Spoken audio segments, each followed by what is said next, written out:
Okay, hi comrades. I'm very happy to be able to introduce the meeting for you. We're very privileged today to have a comrade speaking from Argentina on the very crucial developments there because it has Argentina really has lessons for all of us. I think there are few countries in the world maybe who have had which have had such a volatile and dramatic history as Argentina.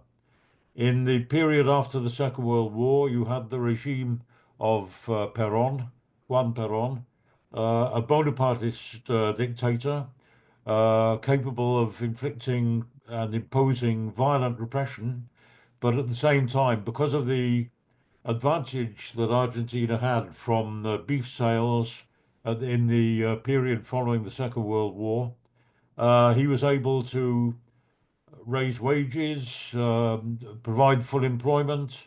There was nationalization of a number of companies and so on. In the period after the Peron regime, there's a succession of military coups and leading up to the most brutal and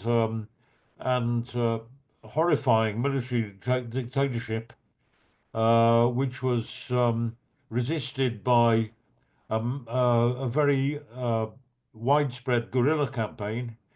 The military government imposed a dirty war, as it was called. It's reckoned that at least 30,000 victims were murdered by the regime. And that regime, of course, was itself um, came to its downfall with defeat in the Falklands War. In the period since then, we've had again constant turmoil, constant upheavals. There was a big crisis in 2001, one government after another overthrown. I seem to remember that there was a period of a few days when practically every day there was a change of leader, a change of president, or president or prime minister. I don't know which, but there were it was like a game of musical chairs. There was a complete collapse of the currency. For a period, Argentina was not using its own currency at all, but was the only valid currency was the US dollar. There was also after this period of complete turbulence, there was then a weak reformist succession reformist government. And in the last year and a half, we've had an entirely new phenomenon, the Milei government, which was really a prototype of the current Trump regime.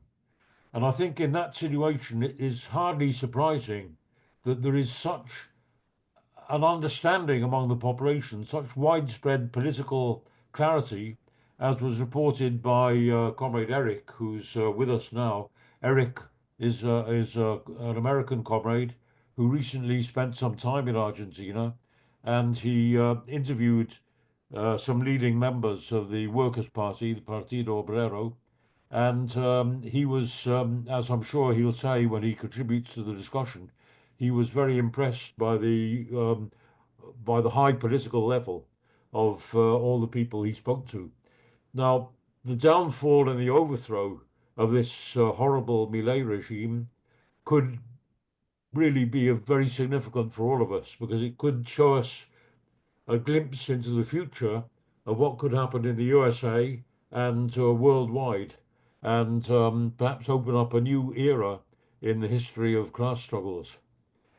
Now, we're very, very privileged to have with us Comrade Norma. She's a long time political activist. She was active in the mass movements for human rights against the Argentinian dictatorship.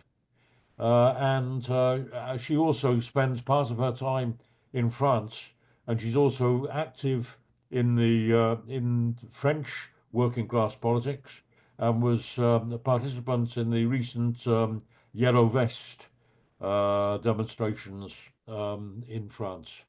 So I'll hand over to you, Norma. Welcome, and we're looking forward to your exposition. Thanks so much, Roger. Good day to you. Good afternoon. Good morning. Good afternoon. Good evening. Good night.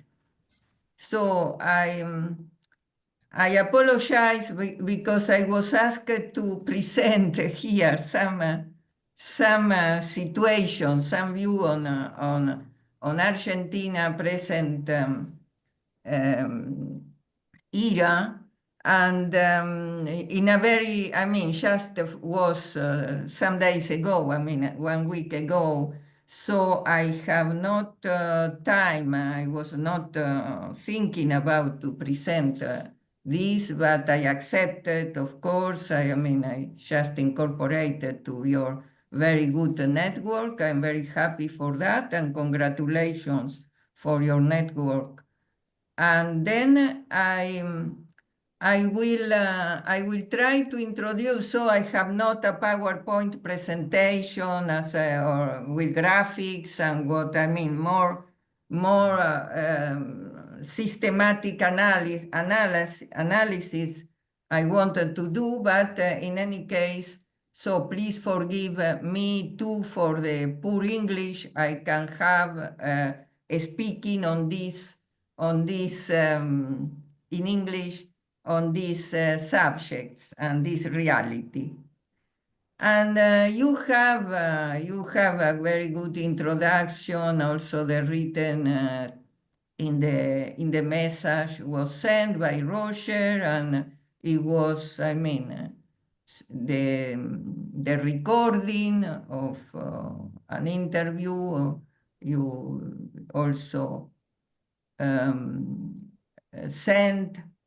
But and also you read newspapers, you are active people or educated in all these subjects and active. So I will try to present what I think, and also I live in France. I mean, 1/2 of an established there, so 1/2 of the year. So and see the Europe, and so I will try to analyze, to present Argentina in the context of this global geopolitical situation or new era. I really think we are in a new era which already began, and in relation with Europe, with the other part of South and North Hemisphere, and in particular with our North in Argentina, is a very influential country, United States of America,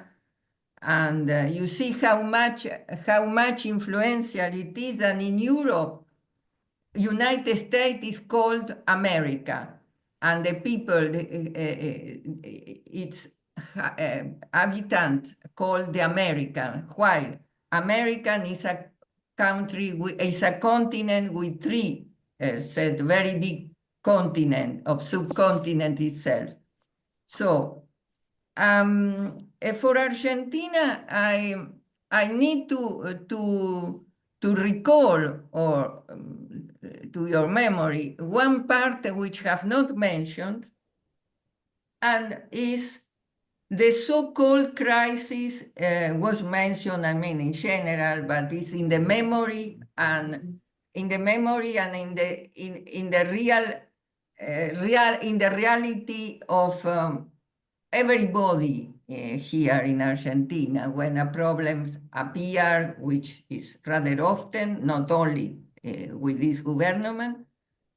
People, I mean, in the memory, I mean, in the 2000s years, so 2000 plus 1, it was a big crisis in which one democratic president and government needed to leave in an helicopter from the government pink house, the president's there, and a very big crisis really with the left almost officially 20, they are just in the big square, 29 people deaths, others count 31 or more. And it was not, it was, even if analyzed socially and economically, it was not really made justice for this dead and so on.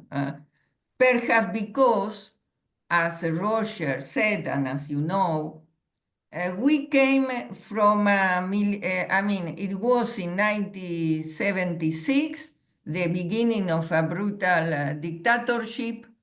The beginning is a transition, because you know that the events and so big events happen because there is a context, and that crystallizes sometimes, producing crisis.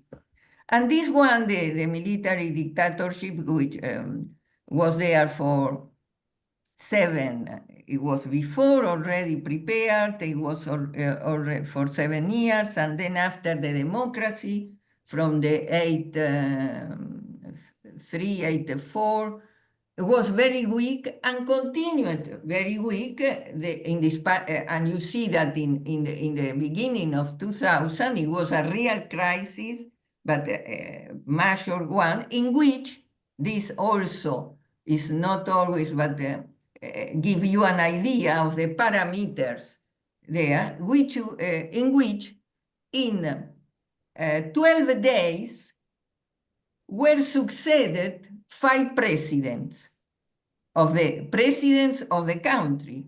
So nominated, then after failed or renounced, or it was what is called a real instability, real unstable situation, critical unstable situation.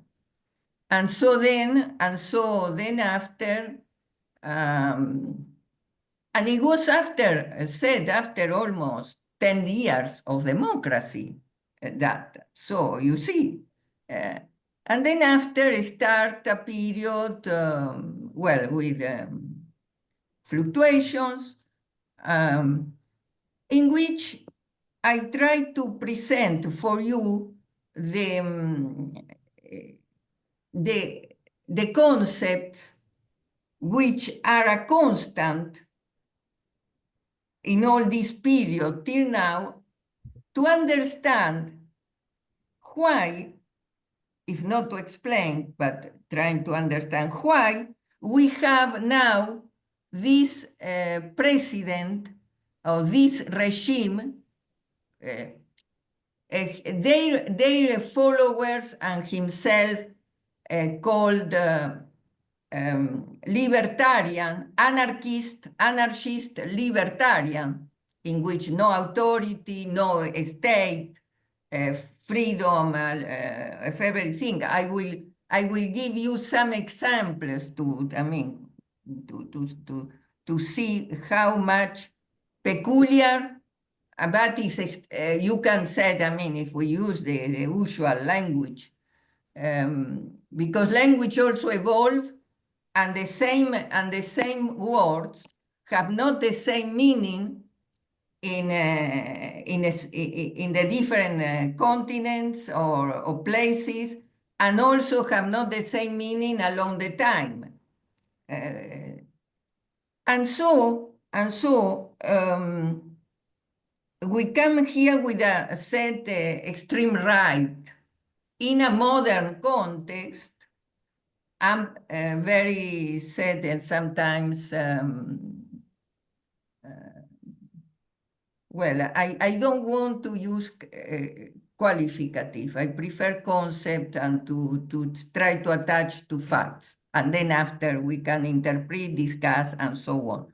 But then we have this crisis in 2001, and then government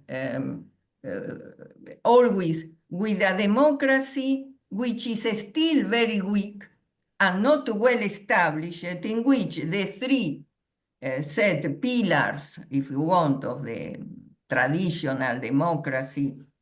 The executive, the justice, and the parliament are not independent, are not working well, are influential, and the state is not working, and not now, I mean, from all these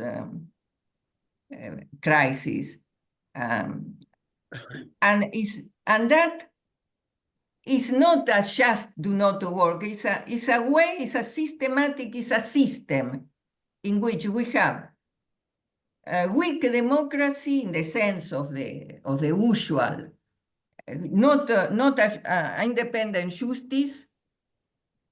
And then after I came to the social, working class, trade union. I try to present. And then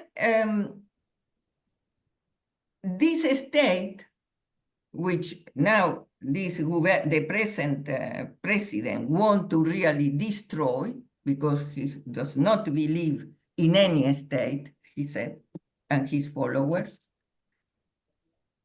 And in this state, it was during all this year, it was what also is not so mentioned, and which is a corruption, a system of corruption in the state, and which, of course, that penetrate all the different levels, and then so on. But this level of corruption at the level of political state, it's not just one party, it's not just one people, it was implemented, is a very terrible problem for this country, and we have the consequences, and I will present others, in which the state was organized, have at the last government, and why Milei, why this president, and even I don't mention the name,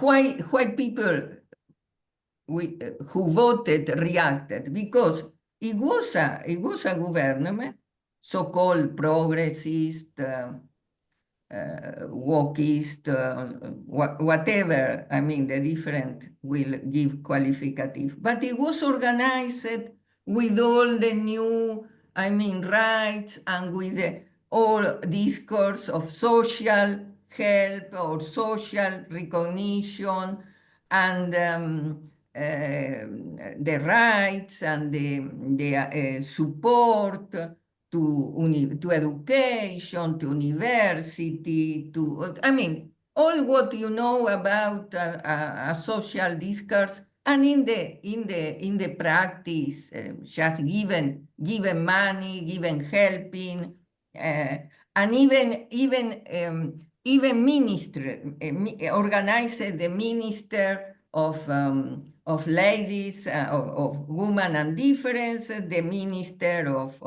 of protection of people, the minister of science and a whole minister for that, and then a whole minister for, I mean, a lot of ministers, secretaries, subsecretaries, I mean, whatever. Then the problem was, if you are not a friend, just friend, I said, personal or influential, I mean, you are a citizen, and wanted to have a contact with somebody, said, and so on. I mean, I did myself the experience, even if I tend to have the contact and so on. And it was almost impossible. They were not in the reality, and I mean, the government, and that is the danger of this government, of this president, who understood the weak points, the real weak points in the power, and then organize things completely different and worse. And so that was the situation why people, when saying, we want the reaction, we want public education, we want public university, we want public nationalization, enterprise in the state. I mean, also for people constructing his place, I mean, the houses, or constructing or having a house, a little house, I would say, a little place where to live, and not just in the street, or in very, very degraded situations. But really it was working worse, the state. And this was so visible that people reacted.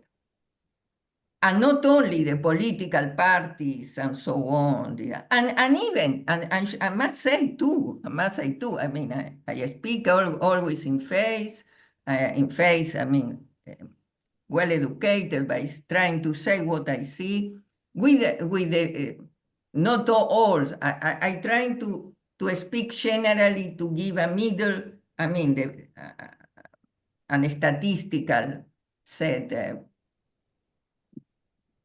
situation. Of course, you will have always better people, or parties, or situations are worse too. But I try to explain, I mean, many people with me, I mean, to left movements which are in the country, in despite of the fact, and which are active in some territories or in some disciplines, in despite of the fact that never came to with the popular vote. But there are trade union and leadership working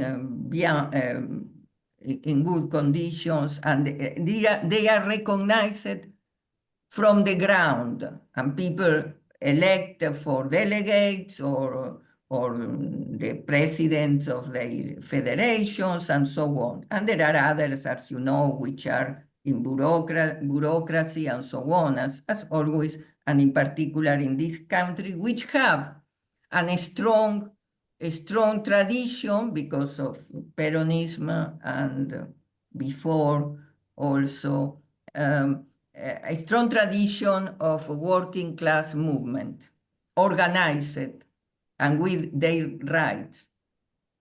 And so I try to say to in particular to these people, and to left movement parties or leaders, or what different levels, look, this problem of real to have a state which is not efficient, which is corrupted, which is a real problem. You cannot construct solid basis and dignity and all the values we said on such a basis, or tolerate it, or just looking at the other side to don't see that, because what was the discourse of the discursive and the justification of that was, well, they are corrupt, but they give us, they are corrupt, but they give to the people, they are, I mean, just a part,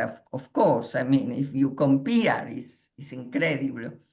And then the situation, of course, the evolution, I mean, it's then instability grows, and we are in a critical situation, which also compassionate, I mean, a compass, and is influenced by the geopolitical, global geopolitical, and so on. I mean,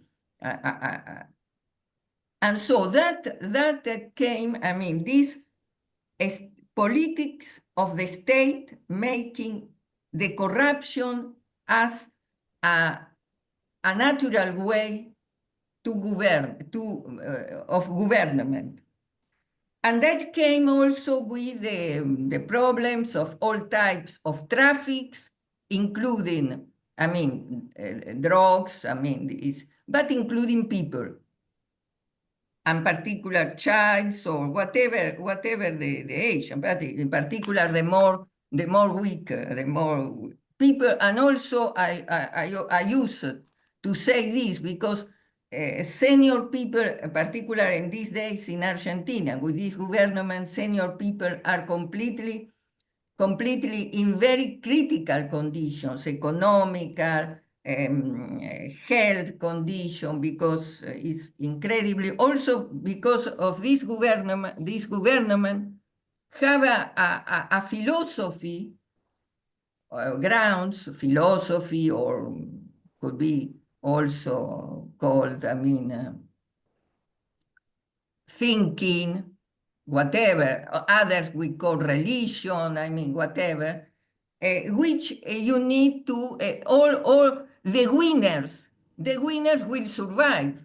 In any case, if you want a world or a government or a country of winners, so he said, well, the winners will survive. I predicted that when this president today was making campaign, and he have not used this word explicitly, but I catch the point. I mean, I think I catch the point, because I mean, after all, my usual work is science and predict and anticipate, and I want to, I mean, systematically anticipate or predict.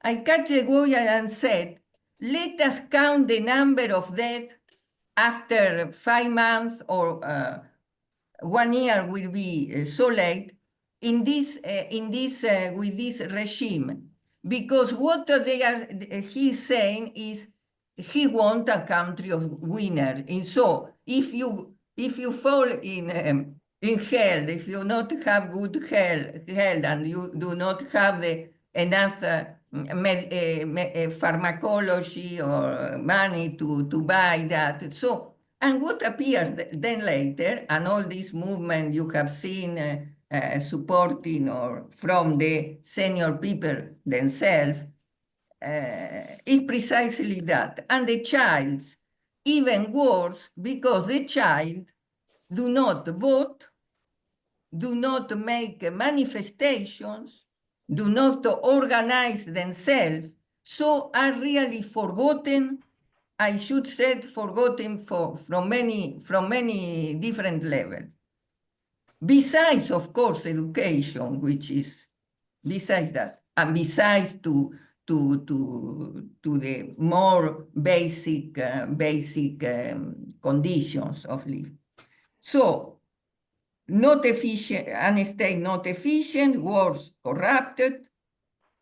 A problem, then a democracy young and weak.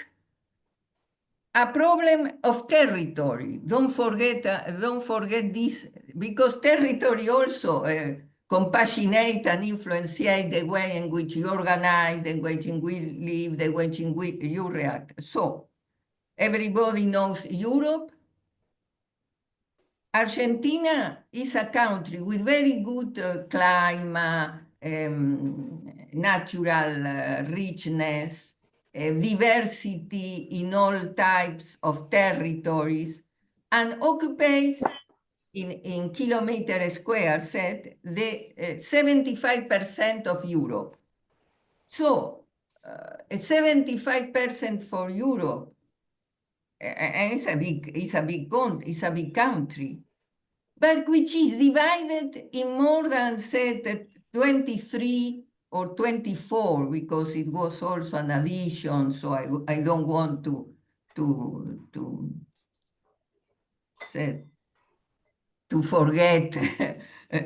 forget any little province, little but important. So you have more than 24 provinces, and you don't have, and so in all this, have not success, and it's a federal country by the constitution normally. So people, I mean, the comrades and friends in the United States, you know what is a federal country. So Argentina is a federal country in the constitution, but not in reality, and in the difference of territories, and in the difference of government, and in the different way in which... Not done, huh? What? In the kitchen. Sorry. Yeah. Sorry, I want. So, and you don't have even a regions, a way in which you have organized, or the country organized or superimposed without superimposing bureaucracy, technocracy, but I mean, for efficiency, regions, because it's very good to have regions, and in particular, good fit very well with Argentina, as it fit well, for instance, in France, which is just one province, the territory of Argentina, with all the same number in population. Argentina is not so well populated, but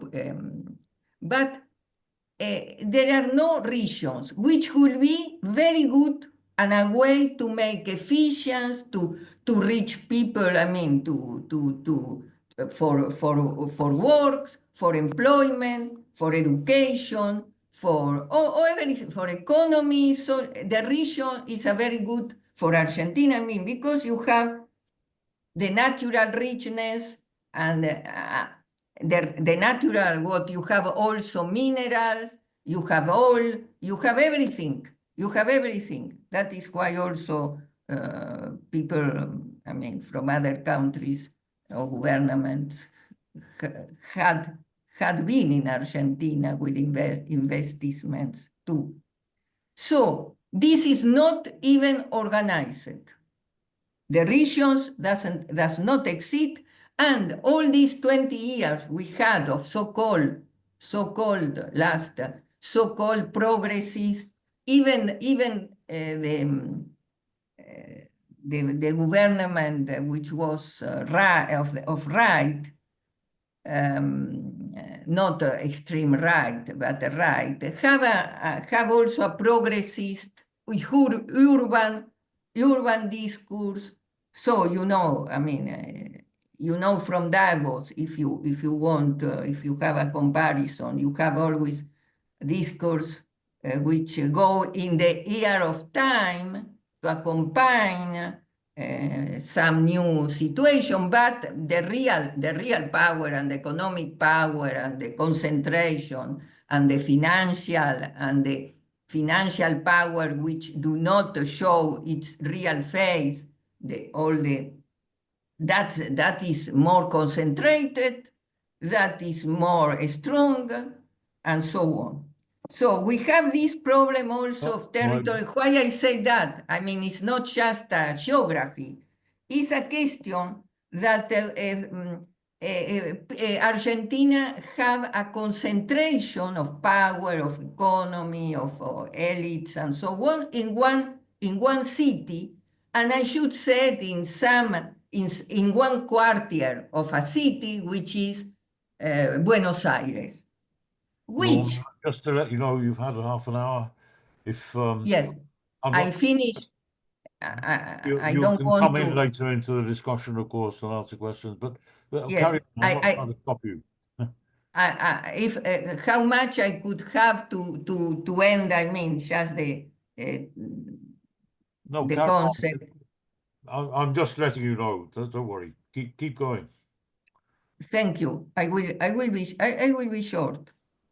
So, and the point is that it was always Buenos Aires and its port, in despite of the fact that it's not an appropriated port of deep profundity, but it's historically the concentration of power there in the coast, Rio de la Plata, I mean, and this concentration of power, which have power economic, culture, educational, and so on, is cultural, is also what I should say, that colonially, from the cultural point of view, completely colonized. It's always looking at outside and not inside the country. It's a government for outside, but not for the inside, for the for a good governance of the country. And so, just to say, it was voted by all the parties, a new statute, a reformation of the constitution. It was in the 90s with democracy, a very young democracy. It's always young till now, democracy. And it was voted a new statute for Buenos Aires, federal capital, in which they gave autonomous city of Buenos Aires autonomy. So, with the time, created a state within the state. It's a real state within the state, which a real power in which election there also it's a reflection of prepare or things for election in all the territory. And then we don't know even all the concentration of mainstream televisions and newspapers, digital, and have if you, I mean, it's a very, very beautiful city, and you can, having money, you have excellent conditions to live, and everything you can in culture, you can have. And so that is the situation to understand. And so I came to the last 2 points very, very fast to introduce all this, because of this, in which we have, as I said, and I know, we have very important trade unions and even more smaller movements of working class, but which are important in their own fabrics, industries, and recognized leaders at the level of this working syndicalism, at the level of the population too, but which to be president, even if they postulate, or to be governor of a province, they do not make, the case against all the others already big parties and so on. That is one situation. The other is to understand, then you can see people in the streets. You can see people in the street movement. Repression is the other point, because repression grows at the level of, and also grows in this new era. There are repression, which I have seen also in France in the yellow vest movement, which is have not been analyzed in deep, but in our militant network, we were from the first time, together with these vest people. But just another point, which came Very because quickly, then please, you will Norma. see, and I finish with that. So you have taken note of the different points. Concept. I don't speak about names, even names of parties or not. You understand? If not, I will be glad to answer if I can whatever you will be asking. The other point is security. We were talking about repression, no? Is security or set and security of the situation. That came this item was one with inflation, and the main preoccupation of people, because they are the more poor people who work. Poor or those who go to just to work. You are in the street. In the morning. You are in the street at noon. You are not sad at night, or in the evening, and you can be aggressive just, and you can, I mean, and people died, not only now aggressive, but you can pay with his life, and childs too. I mean, there are. I am talking about these days, and this came as an evolution. And I finish. And so there is this level of insecurity in the street and so on. And then you have struggles, reaction of people which are not from the extreme right, are just the people in the quarters. They collect together and more, and they go to the municipalities, go to if they are in the maison, in the government, go not at the president, but for instance, the governor of the city, of the province, to ask to be protected, because there are I mean, if there are corruption, if there are no justice organized, if there are no, if there are no well protection, I mean, protected people, said people need to organize themselves to try to see and so on. People going to work, and those working in the street are paying with their life, and also childs, because they are in the middle of this affrontment. So with this situation we came, I mean, people voted to Milei. People, I mean, it was a majority, I mean, and voted to Milei. I pronounce his name, I mean, as a reaction to 20 years, and I said to the 4 or 5 years of the last government of so-called progressives, I mean, deviation, and so on, of corruption of all levels, and also taking money for nothing, because the state have not given. So that with that came Milei, but it's not for always, I said. And so it's a very peculiar country. One can say that all countries are peculiar, but I try to present, I mean, some reality from inside. Well, thank you very much. Comrade Norma. You stepped in at very short notice, and you've given us a really comprehensive picture of the situation. Thank you very much for that. I'm sorry I had to cut you short, but there are other comrades here who have contributions to make, and I'm sure a lot of questions.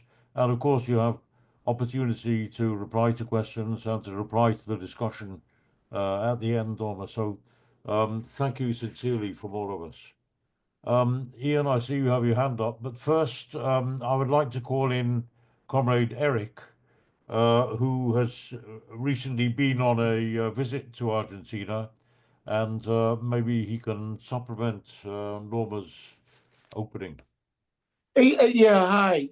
Thank you. And thank you so much, Norma, for that. I'm going to try not to repeat anything that you raised.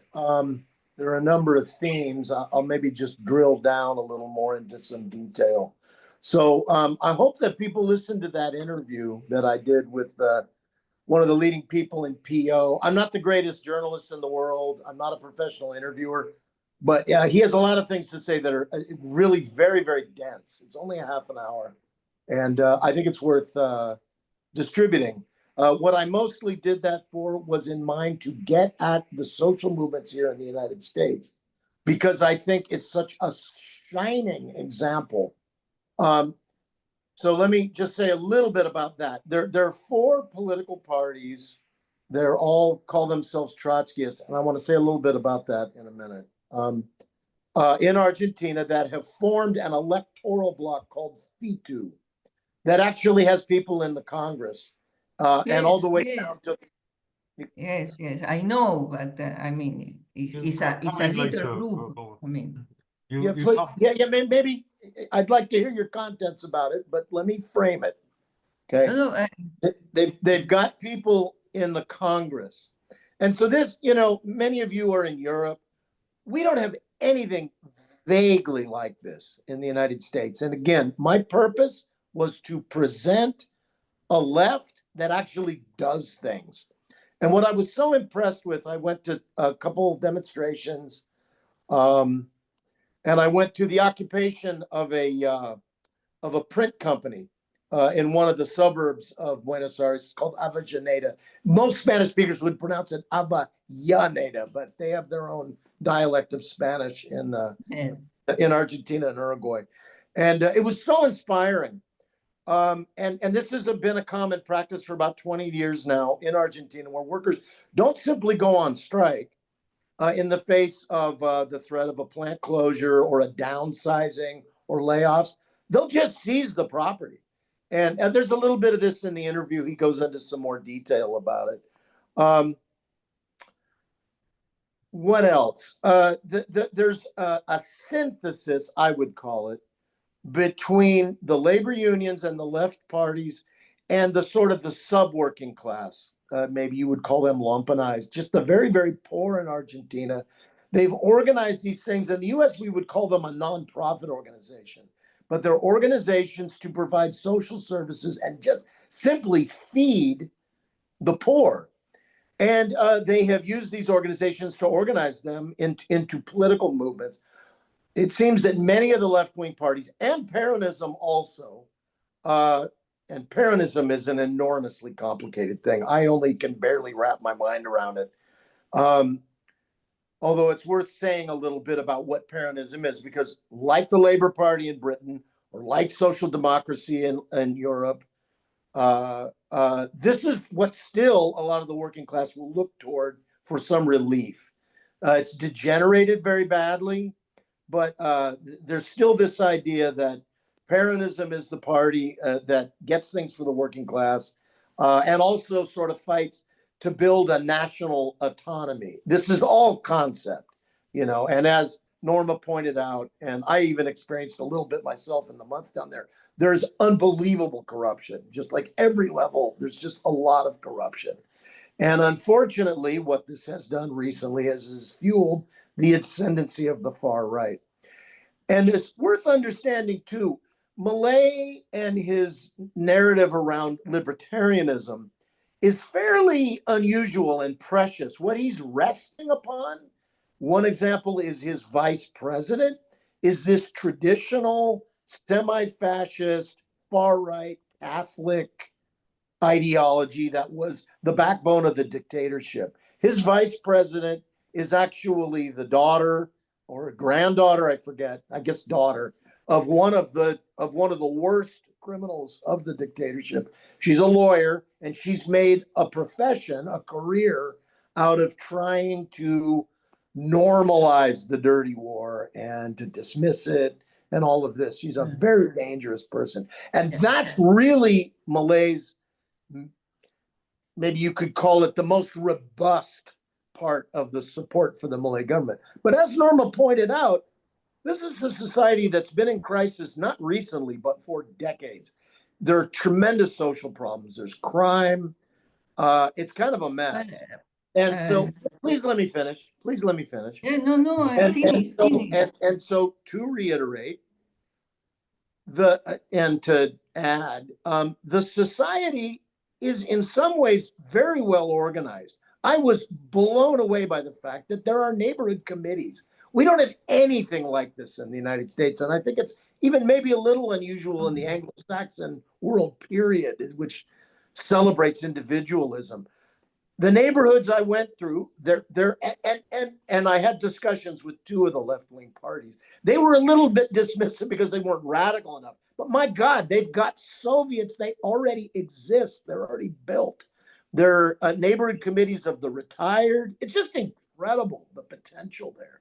And what good politics could harness. It's just unbelievable. The society is ripe for a transition to socialism if it can be, articulated correctly, and if they can get a little bit ahead of the oppression. that's begun to return. I just thought it was very interesting to know. I heard this several times from a number of different activists that through the recent period, and what I mean by that would be since the dictatorship, the police have tended to be, there have been assassinations of activists and there are arrests and beatings and things, but generally speaking, they're fairly hands off. If there's a demonstration, they'll come and negotiate with the demonstrators. You know, so how long you want to be here? Where are you going to march? This kind of thing. And also there was a kind of a tolerance of what was called the Picatero movement. They would just go block streets. And that's strongly associated with these community soup kitchens, these social aid networks. And maybe Norma can help with what those are called. Yes, of course, of course. All the political parties have them, including PO. They have their own. It's called Polo Obrero, but there are many others. And what's happened since Milei is there is now an intolerance. They're jailing people. They're arresting much more widely. And they're using the legal system, what here in the US we call lawfare, to harass political parties and activists. And in fact, PO, which is a legal political party, it runs candidates and there are others, but they raided PO's headquarters. And so they've had to sort of empty their headquarters out. This is all in the interview.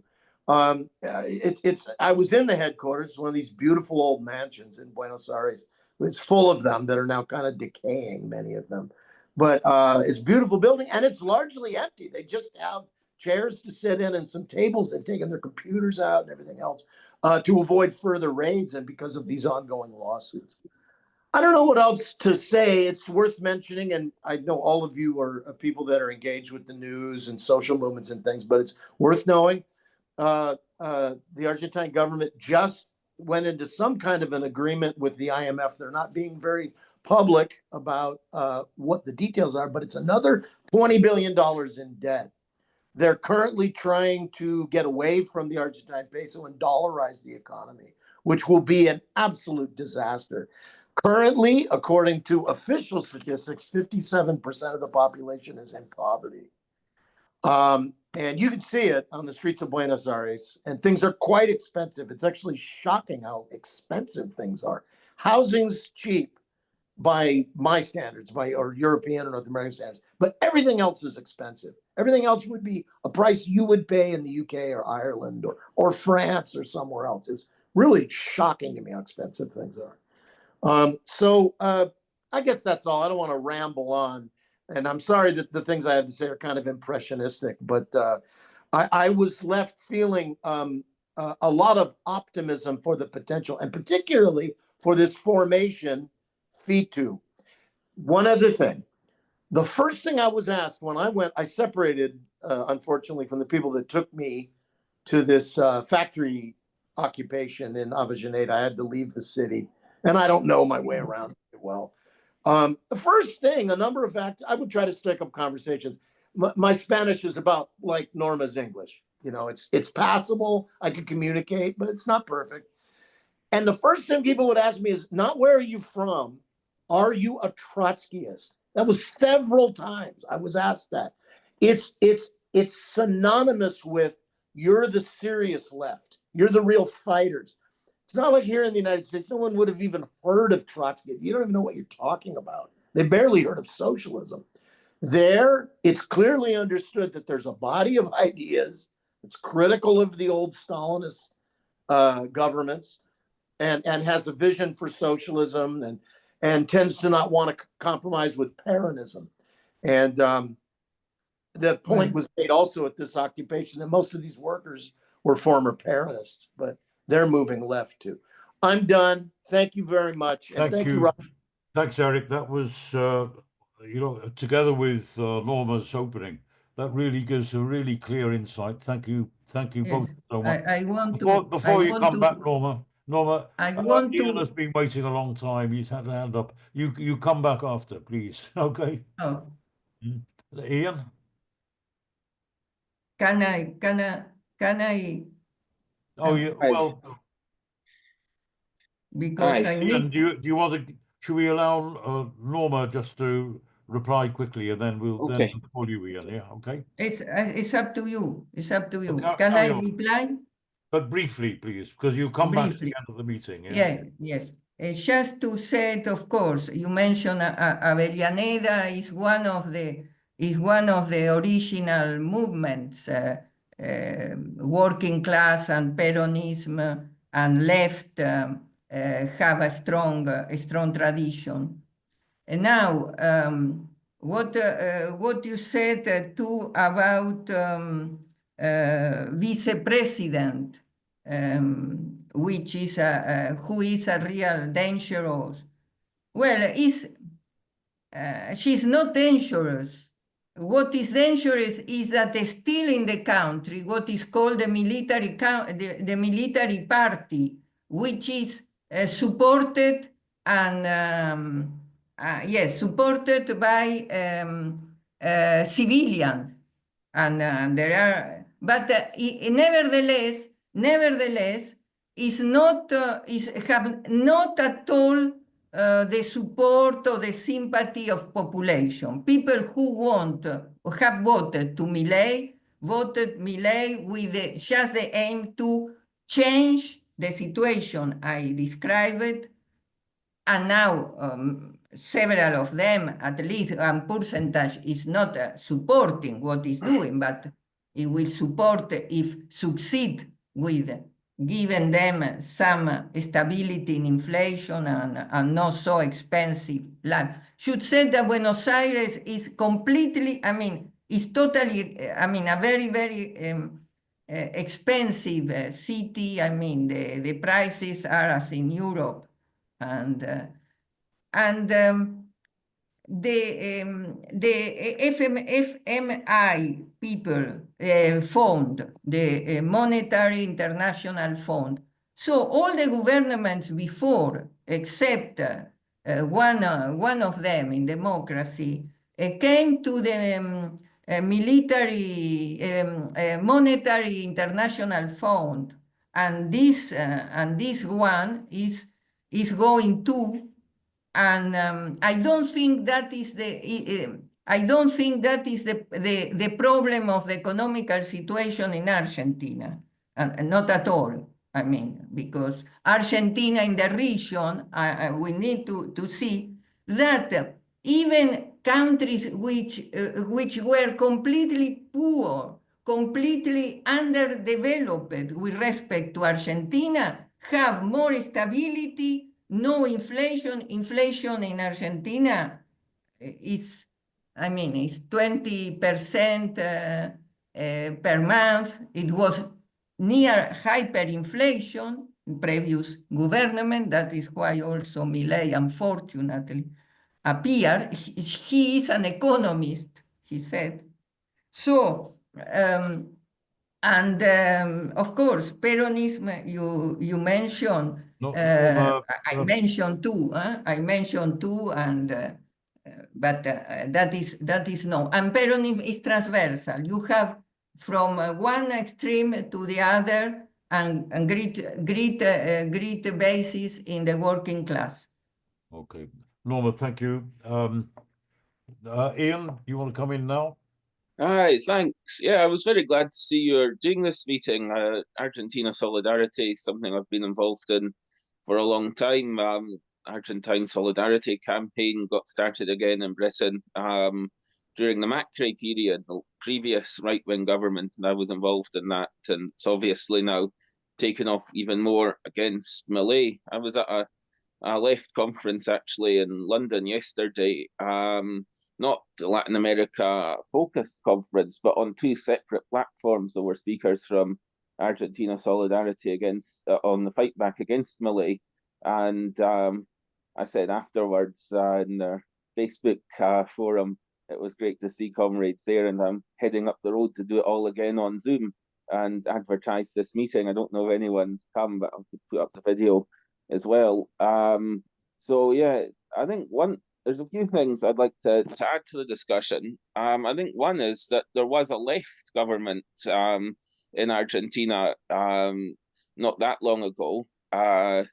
interested in what comrades think of that. Obviously not a Trotskyist government, so there's that division on the left. But what I'd see Kirchnerism as is very much like the Corbyn and Sanders phenomenon, that you've got this very, as Norma just said in her last point, broad church kind of party with roots in the working class. And it's got a right, in Peronism's case in the 70s, at least a far right, that laid the basis for a dirty war dictatorship.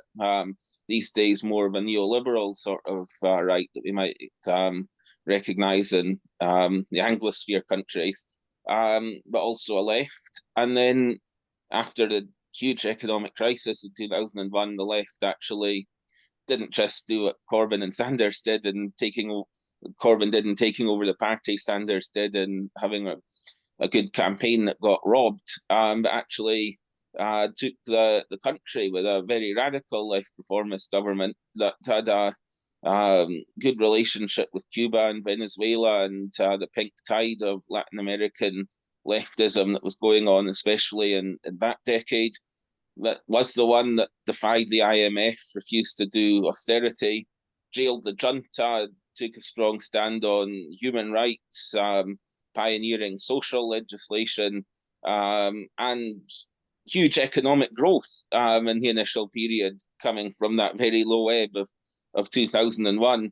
But then by the end of that 12 years, there were things getting really ugly again, with the typhoon of world pressure trying to get Argentina more in the straitjacket of neoliberalism again, assault of the vulture funds that were suing the government for the full value of bonds that had been agreed to be paid off of the debt for very much smaller value with almost everyone that through the country, and even absurdities of banning the country from paying its own debts, sending them money back that was getting paid off of the debt to trigger what then looked like a default. So all sorts of economic destabilization from the right and from the international community led to the rise of Macri, first openly conservative, upper class party to be elected since universal suffrage a century before. It made this huge deal with the IMF that tanked the economy. And then this last government, before Milei came in, that was really a lash up of everyone to the right of, to the left of Macri, which was a pretty low bar, with a very moderate Peronist as the president, but the previous left president as the vice president.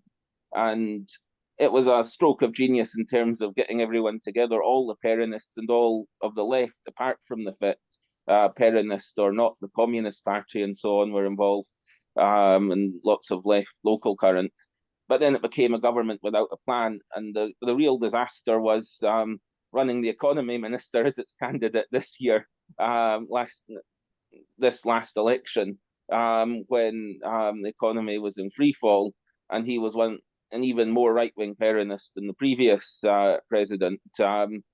Since then, the degeneration that was mentioned of Peronism, I think maybe is stalled. Maybe it's a second wave of the Corbyn-Sanders analogy, because Christina Kirchner, the previous left-wing president, left-wing vice president who fell out with the president, obviously, during that last government over the return to the IMF and other things, has become the leader of the federal party. So I think that is a positive development.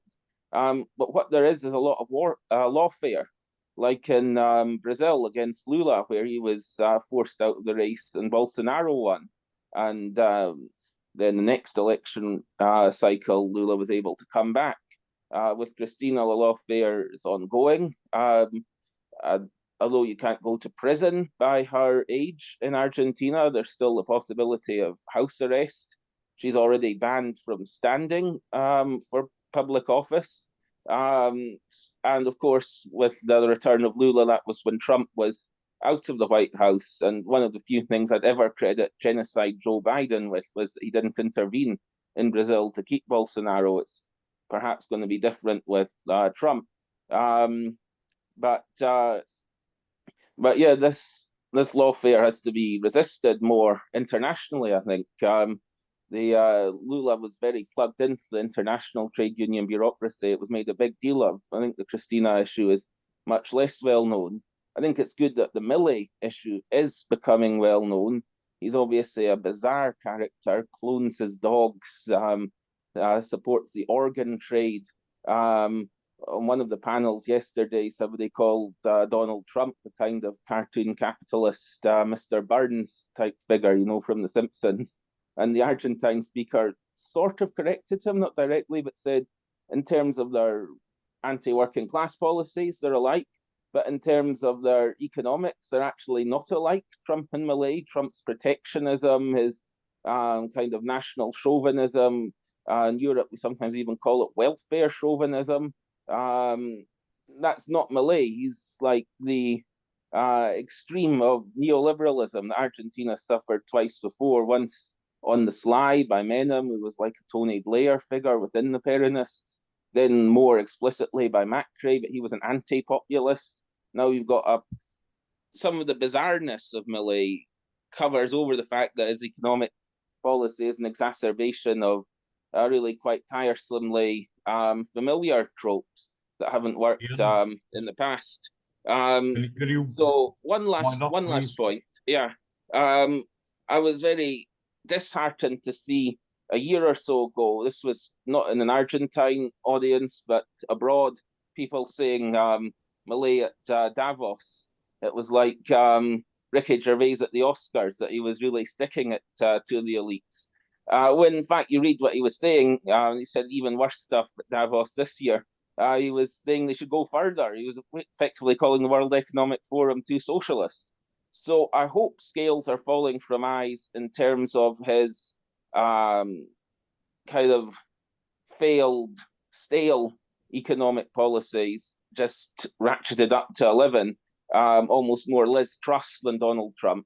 And I'd be interested to hear about that, given in terms of internally, given what Norma was saying about the background to his election and the real problems of corruption he was addressing. But I think also, even with the corruption, just this one last thing, it's been pinned on the left that it's corrupt and the right are not. And some of that is down to the lawfare as well. I'm sure there's more corruption in the Peronist Party than there was anti-Semitism in Jeremy Corbyn's Labour Party. But what gets highlighted relentlessly by the media sometimes can also be a witch hunt. So I just wonder what your thoughts are on that, and on either a tactical alliance with Christina against Milei or a defence campaign in her legal troubles. And I'd say witch hunt. All right, thank you. Thanks, Ian. I don't see any hands up. Is there any other comrades? You don't have to make a long contribution. It could be a question. Is there any other comrades have anything they want to say? Yes, Eric. Well, I could follow Norma if she wanted to, maybe, or no, maybe better, she would sum the whole thing up. I wanted to respond directly to Ian there, and I'm hardly an expert. I have been to the country 4 times. I've tried to keep up with reading on the thing. And I think that very much like the labor, I mean, I come from a CWI background, as I think most people on the call do. And the whole idea of orienting to a traditional organization. And yes, there is a certain popularity still of the Peronists. And for example, Christina, just many of you may not know, because a lot of news gets out of Argentina. There was terrible flooding in Bahia Blanca about a month ago. Really awful flooding. People died and things. And Christina went before Milei did, which I thought was really telling. And that says that there's a certain kind of a cult of personality, very Peronist around her, and also a certain looking to the Peronist party. But it's much, much less than decades ago, much less. And I think that the left parties, they've got their flaws too, the different parties in FITU. I don't know everything about all of them. I know a bit about MST and PO. They're not perfect, but they're doing good work.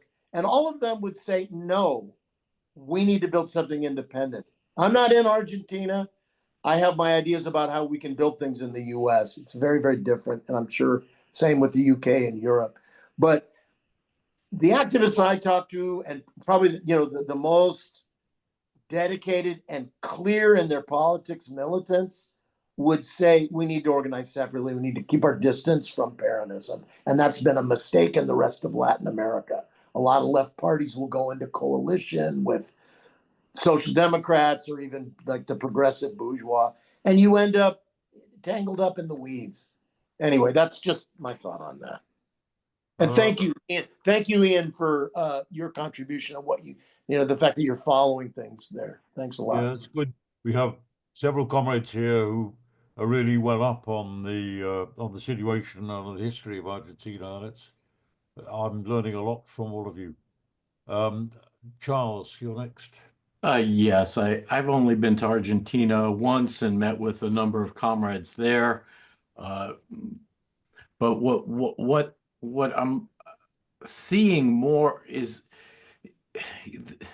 this fits into the world situation in a very powerful way, because the world is being redivided between what we've discussed before, the rising Chinese imperialism and U.S. imperialism on the decline, and we see the Kirchner-Milei conflict as two wings of the capitalist class in Argentina, basically navigating between which imperialist overseer they are going to be relating to. Obviously, Milei is on the up now. All the situations that you laid out and the conditions of the poverty are conditions of the semi-colonial world today. Without going far into it, and my consideration of the FITU is that basically that they have oriented as even though they are active in the streets and in the trade unions, and they're everywhere in the movement. There's no doubt about that. Their orientation is an electoral orientation, and they do not apply the transitional program. They're not fighting for a workers' government in the method of the transitional program. There are other organizations that have splintered out when you have such a massive series of Trotskyist organizations that came out of the Morenoist tradition, splintered in various ways. You have a lot more trained Marxists than, say, we do in the United States, where the 60s really collapsed, and our Marxist milieu has kind of splintered into nothing. You do have a large basis of discourse and debate there that we're not familiar with in the United States. So I just wanted to make those short comments, because I really do think that we have to address every situation in the third world as the navigation between the conflict between the rising Russia-China bloc, with China as the leading new imperialist power, trying to take a piece from U.S. imperialism. And I really don't see a friendly face in Kirchnerism, just because she was able to relate to the Bolo bourgeoisie up in Venezuela and to the restored capitalism in Cuba, doesn't make her a friend of the working class. So I'll leave it at that. Right. Thank you. Any other comrades want to come in? Norma, you're going to sum up at the end. I'd like to ask a question, really, very quickly. Yes. I must say, there's a lot that I didn't know about the situation, about the history, well, particularly about the current situation in Argentina, and I was I find it really interesting. In fact, inspirational. Some of the points that comrades have made, Norma and Eric and Charles, and other points, are really throwing a light. But now I would like to. It seems to me, just as an impression from what the comrades say, when you look at the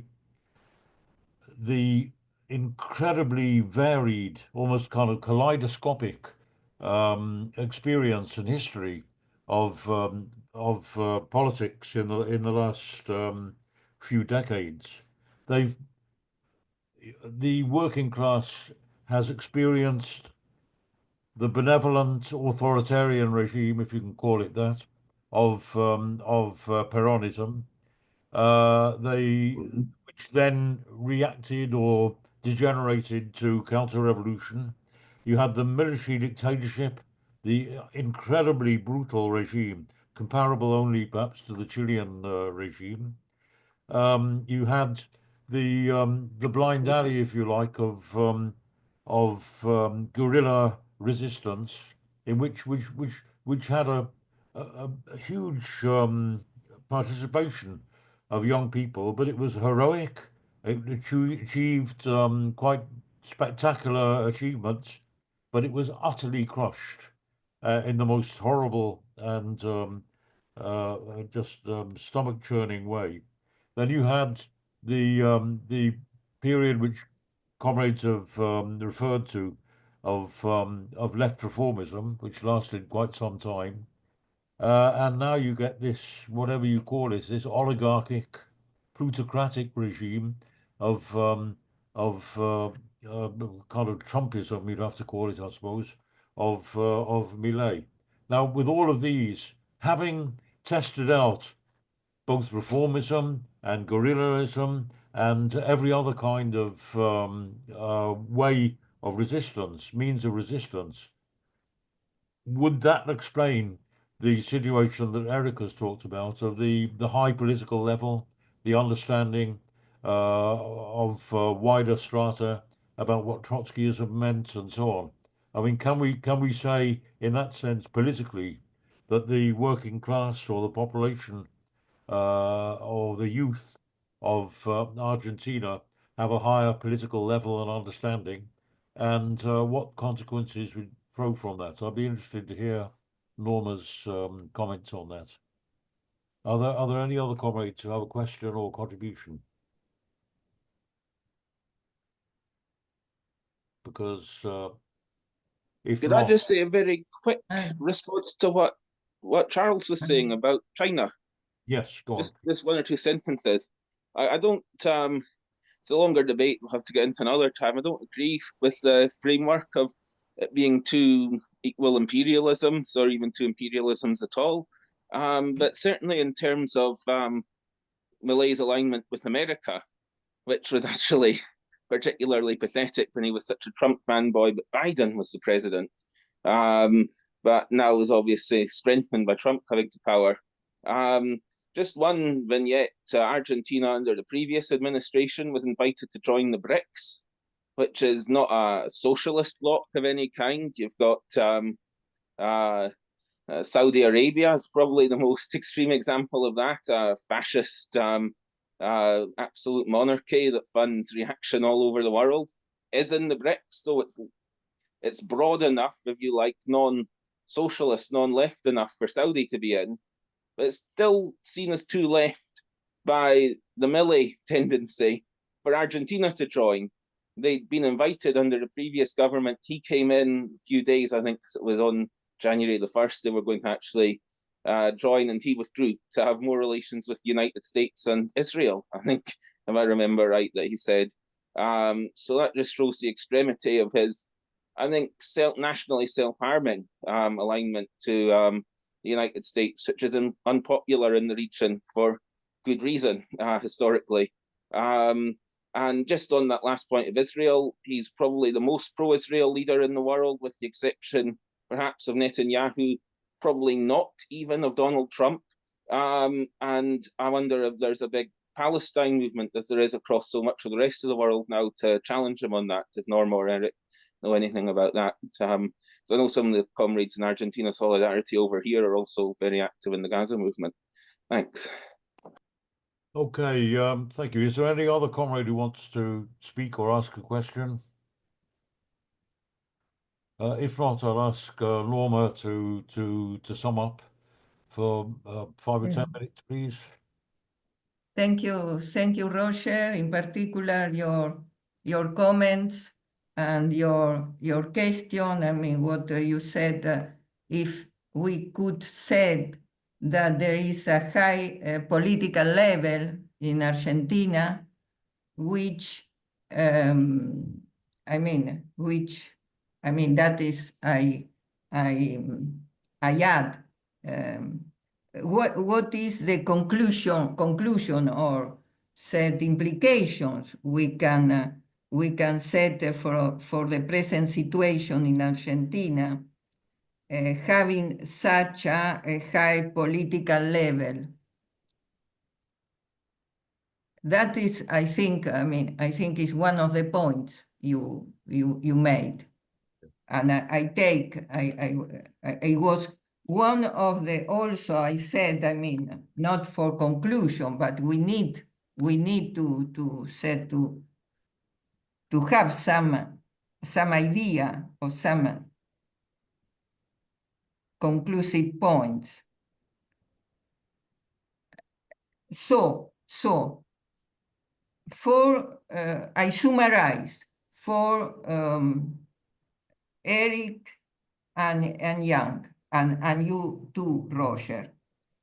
We have, in Argentina, such a high political level, and Eric have said that is not, and also Charles, I do not forget Charles, from a state, who said there is no such high political level in the left or involvement in United States. Well, yes, you know better than me, and from what I see from outside, that that's true. But we can say that Argentina have been populated also with from the years last century mainly from Europe, and have also bring such a tradition. And for people living in Europe, as many of you and myself, and we know that there are such a tradition, we have manifestation, I can speak for France, but for Europe too, in Italy and so on, manifestation, labors, high political level and so on. So don't forget too that we have a difference from the different provinces. If you go to deep Chaco or to deep, in the northeast of the country, on the middle, and you will see some middle-age situations. But that nobody knows, even because of what I have said before, the items I put it for you. Centralization, concentration, and so on. No regionalization, forgot, not even federalization, and so on. Now, about Young, and then I go to last point by Roger. I don't know, I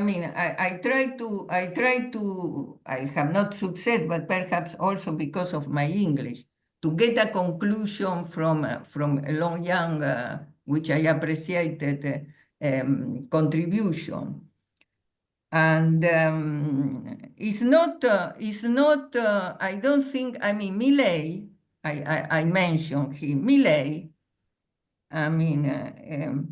he is government the country with his own, as I explained it too, we explained it too, but he is have a vision which is international vision, and that is why he came to Israel, he came to the States, he make a very extreme vision, which is not completely, there is one word, one organization which we do not know, perhaps you, which is not clear, which he and his sister, which is the power, with him, the nucleus, and is playing the role of first lady, because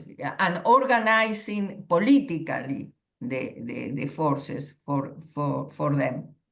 And so they mention in several parties, I mean, and to go, I mean, Eric also mentions the dog, I mean, the peculiar, what I summarized with peculiarity, because which are deeper than that, and personality. I mean, they invoke, and I think it's organization, but the forces of sky. They are called, or they are speaking, the dogs are speaking, or they are influenciated, they consult the forces of sky. And people there are not, I mean, take as a set color tract of personality, but I think is more dangerous than that. In any case, I put there, it's more important than said that the names of other previous president or ladies presidents, which I think another thing, because that is also comparison between how you see or we see from Europe and from United States. Because as I can catch from his contribution, and I thank very much, is sympathetic with previous president or woman president, who is still in the game and has been condemned by justice, I mean, in 3 times and so on. And it's not lawfare there. A real corruption, but more than corruption, I mean, for personal, for families, for whatever you can imagine. I mean, it's not the corruption we can see we know in Europe with the parties, or with the United States. If you have corruption, perhaps you don't have. I wish deeply that, because real was a corruption that corrupted the state, that corrupted democracy, and people do not believe when people, one half or more, I mean, in the alliance, start to see that cannot believe in democracy. I mean, democracy, not, of course, I mean, we prefer other systems and not, and do not believe, I mean, there is a level of violence in the, not only manifested in the demonstrations or at the end of demonstration, there is a level of violence which is completely new. And to finish and to take again Roger's point is, there is a high political level in the people and in the generations and in some levels or some parties of the populations, in the trade unions, I think from there, but also is a new era and new generations. And new generation and followers of Milei, and not only of Milei, and other forces, which are he supported more from young people, are in a completely different level of culture or of this, or do not have other political level and another type of analysis, which in the country still have not been massified as in the United States or as in Europe. So Milei in the setting digitalization have gained supporters, and then do not analyze as we are analyzing. I am not, of course, Milei, we know, but the people who support, or the young people who are seeing what is the legacy of this democracy. I mean, when I have not spoke about Peronism, which I believe I know from the origins, from not from me, but from ancestors and so on, because it's a more complex and more transversal, and you have everything and so on. It's not Peronism all corruption. Don't take that. Don't take that. The grounds of Peronism and those also who have been decimated, and Peronism, which is still in the game and very, very active in those fabrics, in those with left and in the confluence with all the different forces you spoke and so on, including in this network and so on. They are not in the power. I mean, the problem is with such a high political level in some generation, in some parties set in some sectors of the population, in some sectors of works, in some sectors of non-employed people too, with such a kind of level, we need leaders. We need people who can emerge. They emerge, but they are stopped at some level because the other parties are what is called the apparatus, or the organization, the structure, have the money because they have many money, and in particular the woman who Jan kindly mentioned, which who I will not mention because I think she did really, and she is doing a real problem for all this with her money, corrupted money too. So I think that is the challenge. I mean, in Argentina, they were the mothers of place. They were the mothers and of movement. You know, the families who reacted to a brutal dictatorship. That was a period in which, as was mentioned, don't forget, it was Chile before, it was Uruguay, it was Brazil, it was Paraguay, it was others.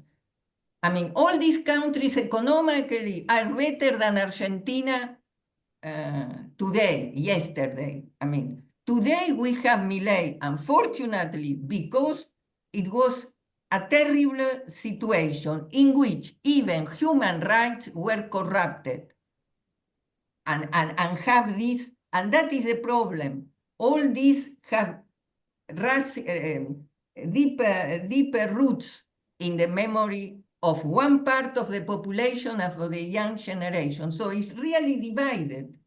And if some, I'm finished with that, if some old or said the previous.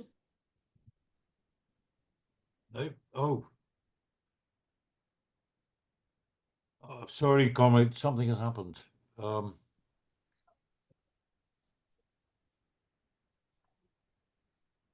Norma, I don't know how, but you got muted. Yeah. Sorry, we missed the last minute. Which was, if you recall, what was more or less what I was saying. I mean, I was saying that perhaps if the generation said there are such a high political level in some sectors, in some. Somebody is. I have to mute. Laxman, mine, please switch your. Okay. It's all right. I've done it. Thank you. And so, if some of these old leaders set of old figures, including those who were mentioned, that's why I don't mention, because that does not help to do the case. But in particular, previous vice president and president of Argentina for two mandats. So you see, 20 years almost. And so if these people do not liberate, in some sense, the path to leave the path for the young leaders and the young people who have in those sectors high political level and so on, and which came with new, fresh, and even if they are not so new, they are honest, they are well prepared and so on. If that do not happen, and continue this lady to designate his own, and so, because which are not prepared, and with people, even in their own ranks, that generate conflict in the sense that is not possible. With all this high political level, all those designated or put it there, which have a very big cash, that is the name in which people, I mean, I am talking the way in which people express, and that we have a big problem. And that, don't forget what I say, repression, I mean, is ready to act and so on. Perhaps they are looking at how to do without so much repression, to say, by the way, the minister, and that I finish, the minister, which is who is a lady, a woman, the minister of security of Milei is activist. He was an activist in the 70s against the dictatorship, and is supporting Milei in some aspect. You see, to see the Milei is receiving also from the left supporting negotiations to have negotiation. I mean, directly to have to finish. Eric mentioned also a movement, piqueteros, in the sense that previous governments gave directly to some political leaders help in cash or in budget, who they administrated without all of them given to the people or to the poor people for which this was designated. So that is one of the administration which but for this government cut it for those, but are given directly or in the way of cards, the help, and for others, no, because they are negotiated with them and other aspects and so on. So that is to show the level of networks, of the dynamics of the political challenges. But the people who vote Milei, vote him and believe in him. And believe in him, and that in the next election, it could be a big surprises in which some country, some province, even they will win those province which was those sector which was completely in the said progressism, to mix Peronism, left, different kind of left movements, and so on. Oh, well, Norma, thank you so much for your contribution. We learned a lot from what you said. and particularly because you stepped in at short notice, and we really appreciate that. I'm sure we'll return to this subject. There's obviously events are moving fast. Whether Yes. whether we see big advances or even new defeats in the short term, this is something which is crucial for workers around the world, for activists around the world, to focus on this situation Yeah. in Yes. Argentina. So, thank you very much. I just want to say just a word about next week's meeting. Remember that it's just short of 15 years ago, 14 years ago, that we saw the beginning of a whole wave of revolutionary uprisings around the world, beginning, of course, with the Arab Spring, the so-called Arab Spring, which actually began in Tunisia. We've got a comrade who spoke to us around that time from Tunisia, and she's going to speak about the Arab world today. What happened to the Arab Spring? What reaction we've seen? What terrible turmoil the whole region has gone into, particularly in the last year and a half, with the Israeli attack, not only on Gaza but on really the entire region. So that's next week. I look forward to seeing comrades then. Right, comrades, Thank you. very much. And Norma, again, thank you. And Thank you. Eric, by the way. So thank you very much, comrades. Bye-bye. Thank you. Bye-bye.